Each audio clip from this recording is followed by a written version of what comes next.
Hey, what is up everybody? Jeff here for Bondco, and I have an exciting new tutorial about a new cool feature that they added in Camera Raw and in Lightroom.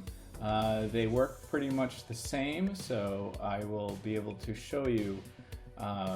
There's two parts of this new feature, and I can kind of show you one in each, so if you prefer Lightroom over Photoshop or vice versa, you'll know how to use that. So let's start in Photoshop. Let's say you're here and you're tweaking your edit, whatever, like everything's cool, and then you start doing your, say, I think the shirt's too white. I do my graded filter, and here's your options for that. And at the bottom you will see you have a mask here that shuts off what is being affected, and then the overlay is overlay. If you're not seeing this, make sure you're choosing a cool color such as hot pink, and actually that's not really working. So yellow is cool, and then you turn on this range mask, and I'm going to do luminance. But before I get into this, I just wanted to point out that, let me shut this off. The reason I'm choosing luminance is because the difference between what I'm wanting to affect, which is my shirt and everything else, is more different in the luminance values, black and white, than color values, because the other option is color. We'll go into the color in the Lightroom section. So here we are, and we have this luminance range, and it's kind of like a blend if in the Photoshop, but it's just on the raw file, so you really get that freedom. So I'm going to turn back on the mask so we can see what we're affecting. And you hold Alt like this, and you can start dragging. When you hold Alt, it shows what kind of like the mask itself. So I want to do that, and then again the slider. So this makes it crunchier, and that makes it smoother. So see how the fall off, the fade between, say, the edge, if you want, look, it's soft, and it's picking up all the texture data.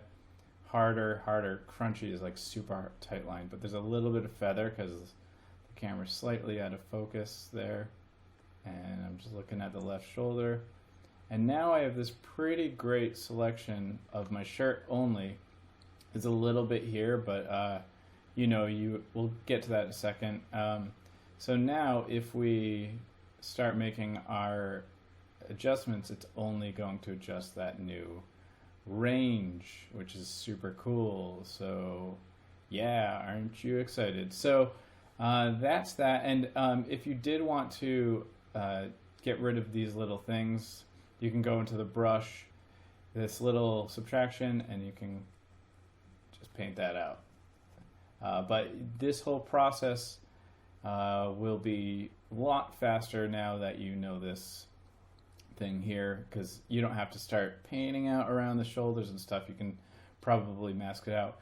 Another thing here is if you hold Shift and then do this, you can open it into Photoshop as a smart object, so that, like, let's say you're doing a curves, you do some more adjustments here, whatever, and then you want to go back into the raw because, say, the highlights are blown out, you can kind of go back in.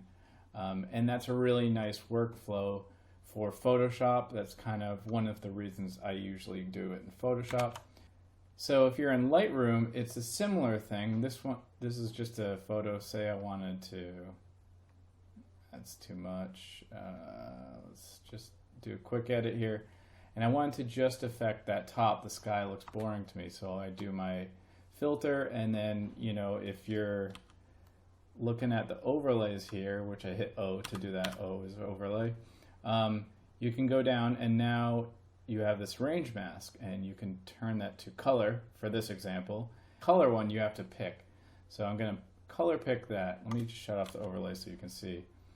So I'm going to just color pick there, and now if I hold Alt here, when I drag this, it's going to show the mask. Alternatively, you can hit O and show the mask, but I'm just gonna turn that up. I like a little bit of bleeding on the trees, so it kind of has a light wrap.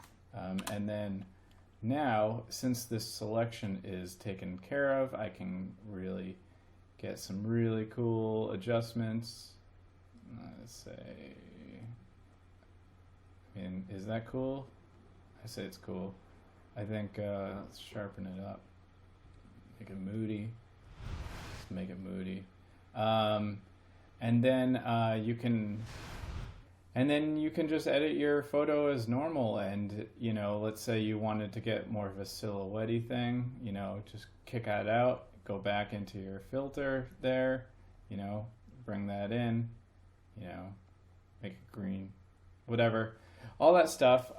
Anyways, it's a really, really cool new powerful feature they added, and I think you should really try to use it. It's super awesome. Sorry for this crummy example, but yeah, you can make some really cool stuff. I'm just gonna play with it with you guys for just to see what I can do here. So we'll just do one more, and then range mask color. Select the color.